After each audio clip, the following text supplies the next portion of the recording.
हाँ भैया, राम राम सीताराम, राधे राधे। वीडियो देखा का दिल से धन्यवाद, बहुत बहुत धन्यवाद। आज भक्ति आपके साथ से थोड़ा फुर्सत पाए हैं तो चलते ही आप लोगों का टेढ़ बापू जो कुछ बने नाच दिखावे।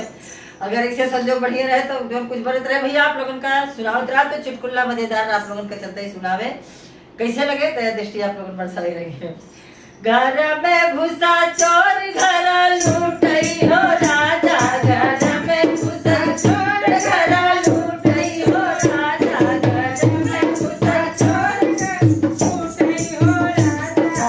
दौड़ी दौड़ी गए हम ससुर का जगावे, दौड़ी दौड़ी गए हम ससुर के जगावे, दौड़ी दौड़ी गए हम ससुर का जगावे। ससुर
दौड़ी